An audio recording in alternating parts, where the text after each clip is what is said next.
Afin de faire entrer le monde dans le satanisme sans nuire d'un point de vue juridique, l'ingénierie sociale nous dresse les uns contre les autres. Et c'est énervant parce que la vie est tellement courte.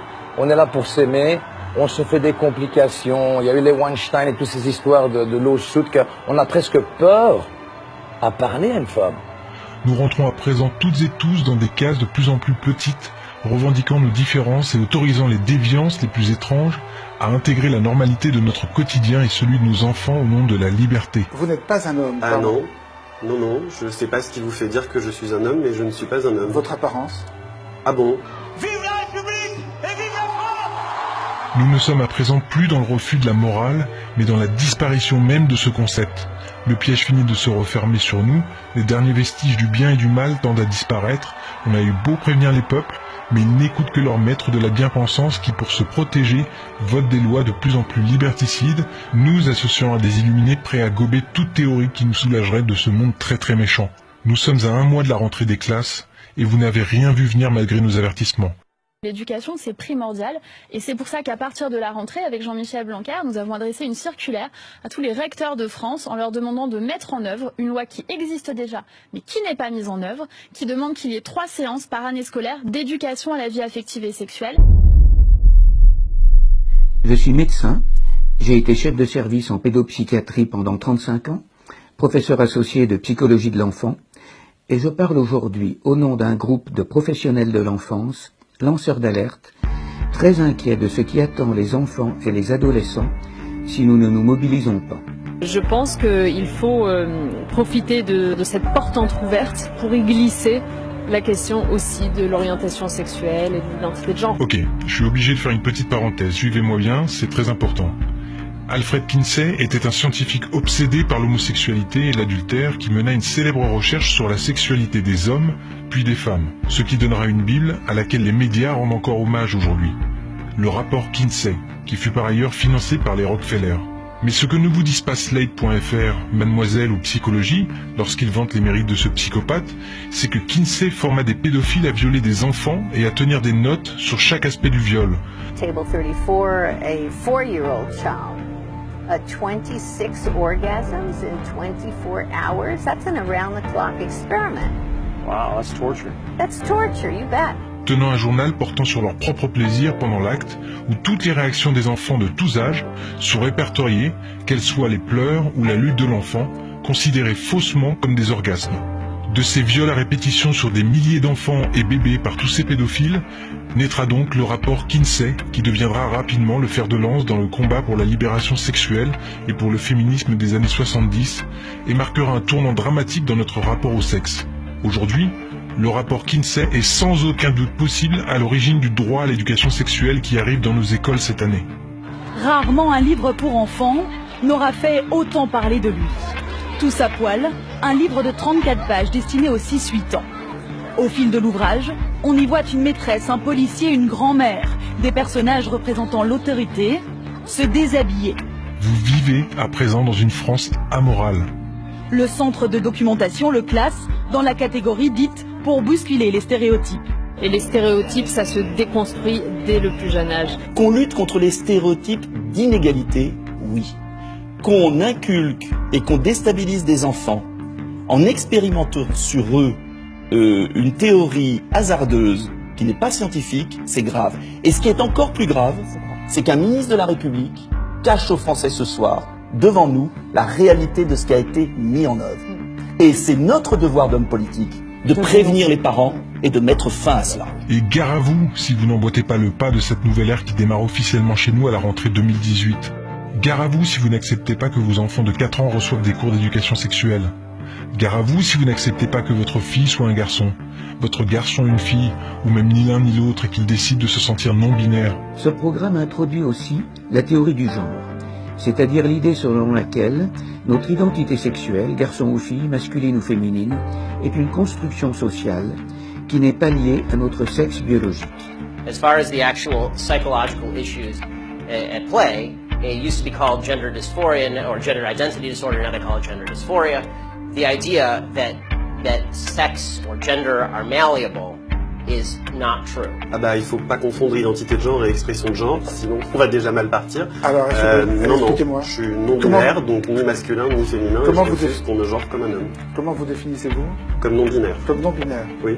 No. My answer is no. I'm not going to modify basic biology because it threatens your subjective sense of what you are. Gare à vous si après de maintes recherches, vous vous rendez compte que tout cela n'est validé par aucune étude scientifique. Cette théorie très contestée n'a aucun fondement scientifique. And it's not backed by any science that anyone can cite. It is pure conjecture. Et je pense que la théorie du genre, qui nous vient des États-Unis, et les gens sont tellement prompts à être anti-américains habituellement que je suis toujours très étonné, qu'on puisse nous dire que la nature n'existe pas et que nous ne serions que des êtres de culture. On est les deux. On est naturellement un homme, naturellement une femme, et puis après on devient un homme et on devient une femme. Donc qu'on agisse sur les stéréotypes et qu'on évite évidemment le machisme et la phallocratie, je suis évidemment pour ça. Mais ça ne se fera pas en considérant que la nature n'existe pas. Gare à vous si vous ne laissez pas mettre la main sur vos enfants pour leur apprendre dès le plus jeune âge ce qu'est la masturbation. Ce programme est imposé par les instances européennes et il est obligatoire. En France, aucun parent ne peut y soustraire son enfant. Gare à vous, car ce n'est pas une option. 8 élèves de la 6e classe se sont effondrés quand on leur a montré des photos et des images d'organes sexuels. Après une conversation avec la direction de l'école, Mélita a finalement été tirée violemment de la salle de classe par la directrice et une autre enseignante. Mais à cause de sa résistance, elle a dû purger sa peine dans la salle des professeurs pour le reste de l'heure. Pire encore, puisque le cours passé dans la salle des professeurs et une autre séance d'éducation sexuelle ont été rapportés comme des absences à l'administration scolaire, l'appareil des instances officielles s'est mis en mouvement.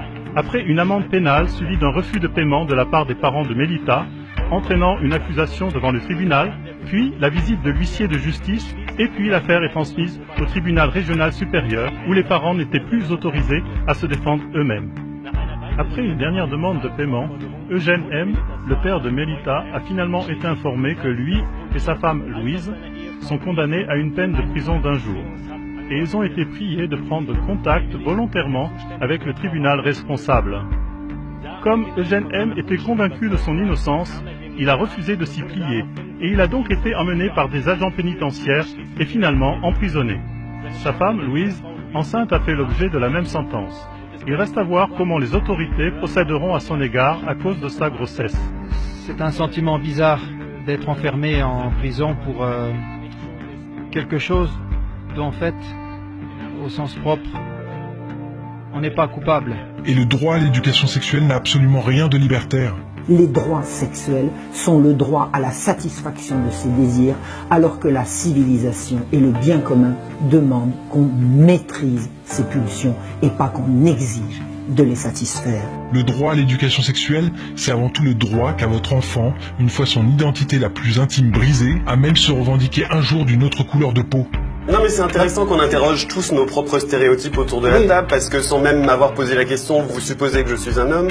Seulement par mon apparence, vous estimez que je suis blanc. That's nonsense. The transgender suicide rate is 40%. It is 40%. The normal suicide rate across the United States is 4%. The suicide rate in the transgender community is 40%. The idea that 36% more transgender people are committing suicide because people are mean to them is ridiculous. En référence aux textes internationaux de l'Organisation mondiale de la santé, cette éducation à la sexualité doit commencer entre 0 et 4 ans. Et l'on doit expliquer aux enfants de cet âge ce qu'est la masturbation infantile précoce et leur proposer de jouer au docteur. Une société amorale dont avaient rêvé Aleister Crowley, Anton LaVey, Alfred Kinsey et bien d'autres. Et pour en revenir à la pédophilie, il est bien évident qu'il fallait se débarrasser des lois réprimant cette déviance sexuelle. C'est ainsi que, grâce encore à notre secrétaire d'État chargé de l'égalité homme-femme, Marlène Schiappa, qui a profité que vous ayez le dos tourné pour en faire plutôt une préférence sexuelle. En d'autres termes, si demain vos enfants se font violer par un adulte, ils devront prouver au barreau et en présence de leur violeur qu'ils n'étaient pas consentants, quel que soit leur âge. Et si votre enfant, pendant qu'il était en train de se faire sodomiser, n'a pas réagi, il connaîtra le problème que beaucoup de femmes vivent après un viol, celui d'être culpabilisé parce qu'il ne s'est pas débattu. Ben oui, il a été éduqué sexuellement, hein. Why didn't you report the rape in the first case if there was evidence? It's a big problem. And if there wasn't evidence, does that mean you didn't fight back? Why not? We see it the whole time. You ladies do make our job rather difficult. What are you thinking, Lawrence? Shall I tell you what's going on in your head biologically? There's a part of your brain, the amygdala, is telling you to do whatever you need to do to survive. It's like a siren, survive, survive. So loud, in fact, it's drowning out your cerebral cortex, your logical brain. Your cortex knows, I'm not going to cut your throat, why would I do that? My family's in enough trouble as it is. But the amygdala, it's pure instinct. It feels the damage this can do. It's not bigger than a peanut. You're taken by surprise, afraid for your life. We're programmed to do whatever will ensure our survival. And sometimes that's nothing.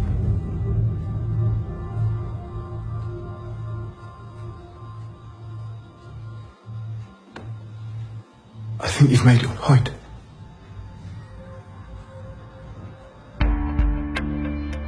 Nous ne tenons même plus compte de ce que l'on appelle la sidération. Que direz-vous, sataniste lavéien, lorsque votre enfant se fera violer, puis le pédophile relaxé parce que finalement, le juge aura décrété qu'il n'y a pas eu, selon la loi, maltraitance puisque votre enfant était consentant? Cela dépasse-t-il votre philosophie amorale? Si oui, comptez-vous vous dresser contre votre propre philosophie? Ou direz-vous que du fait que ce soit légal, Anton Lavey l'aurait accepté? Et là je m'adresse à tout le monde. Puisque le satanisme est amoral, avez-vous réellement conscience que nous entrons dans une société pédo-amorale? Pardonnez-moi, pédo-sataniste? Êtes-vous bien d'accord qu'il existe alors un lien entre satanisme et pédophilie? Pédophilie et satanisme, c'est accroché. On dit souvent que les sectes satanistes sont le maquis de la pédophilie. Ne voyez-vous pas que ces mesures ne sont pas bénéfiques pour les enfants, mais seulement pour les pédophiles et pédomanes? Suis-je vraiment devin si je vous dis qu'ils vont bientôt infiltrer le mouvement LGBT pour revendiquer leurs préférences sexuelles? Ou fais-je simplement appel à mon bon sens, bordel? Pedophilia is coded as the sexual preference for pre-adolescent children. It is crucial to understand the difference between pedophilia and child sexual abuse, which is illegal and must always be. But a pedophile who doesn't abuse children has done nothing wrong. J'ai eu la même réaction d'incrédulité quand mes collègues m'ont transmis ces informations. Et puis, je suis allé vérifier, et je peux vous assurer que tout ceci est exact. Quelle que soit votre religion, quelle que soit votre philosophie, que vous soyez un simple citoyen ou officier de la police nationale, de la gendarmerie ou de l'armée, que vous soyez enseignant, pédopsychiatre, scientifique, la France n'a jamais eu autant besoin de vous aujourd'hui. Alors je vous en conjure, oublions nos différences au lieu de les mettre en exergue afin de nous unir contre cette putain de mafia qui n'en veut qu'à nos gamins, parce que je vais vous dire une chose, demain, ce sera votre enfant qui devra se justifier devant le juge de la sodomie qu'il a subie. Ok ? Votre enfant ne sera plus victime d'un pervers, il ne s'agira plus d'une affaire de pédophilie, mais d'une question de consentement à la seule appréciation du juge. Allez-vous laisser faire ça? Je réitère un appel solennel au nom des Français envers nos gardiens de la paix intègres. Nous demandons votre assistance. Ne restez pas les bras croisés, désobéissez de façon organisée au nom de la France et de nos enfants afin d'éviter aux citoyens français d'être tellement à bout qu'ils viendraient à prendre les armes pour protéger eux-mêmes leurs enfants. La pire chose qui puisse arriver à notre pays est la guerre civile. Alors nous vous demandons de réagir. Et quant à vous, citoyens, vous me demandez souvent « Ok, nous sommes réveillés, mais comment pouvons-nous faire ?» Même si toutes nos institutions sont infestées de pédophiles et pédomanes, dans la magistrature, dans la politique, dans le divertissement, dans les services publics, dans la finance et même dans les hauts rangs de la police nationale et de la gendarmerie, chaque corps de métier compte un nombre impressionnant, mais pour l'instant silencieux, de personnes qui savent déjà mais qui ont peur de bouger, peur de perdre leur emploi s'ils parlaient, ou de se voir placés en hôpital psychiatrique. Notre mission en tant que citoyens français et citoyens du monde n'est pas de prendre les armes, ne faisons pas cette bêtise, nous devons agir en respectant la loi. Nous devons donner toute notre énergie non seulement à prévenir ceux qui ne savent pas, ceux qui pensent encore que tout cela n'est qu'une théorie du complot, leur faire comprendre, leur faire réaliser l'immense gravité de la situation. Partagez cette vidéo, même si vous avez peur de passer pour un guignol face à vos collègues, amis ou famille, partagez cette vidéo. Dites que vous savez, levez-vous Il ne s'agit pas ici de politique, ni de religion, ni de couleur de peau, il s'agit de la sécurité et du bien-être de nos enfants, bordel. Partagez cette vidéo, et pour celles et ceux qui sont déjà réveillés, et vous êtes nombreux à faire déjà ce travail d'éveil des consciences, faites des tracts, diffusez-les en masse à tous vos contacts, à tous les parents, à tous vos copains. Nous sommes capables de nous réunir par millions pour voir un ballon sur un terrain de foot. Pour une fois, utilisons cette énergie pour une véritable cause, parce que même si nos dirigeants tentent de nous enfumer, de nous discréditer, la pire chose qui puisse arriver pour eux, c'est que nous oublions nos différences pour nous unir. Ils sont terrifiés à cette idée. Ne restez pas silencieux parce que demain il sera trop tard et vous ne pourrez pas dire que vous ne saviez pas.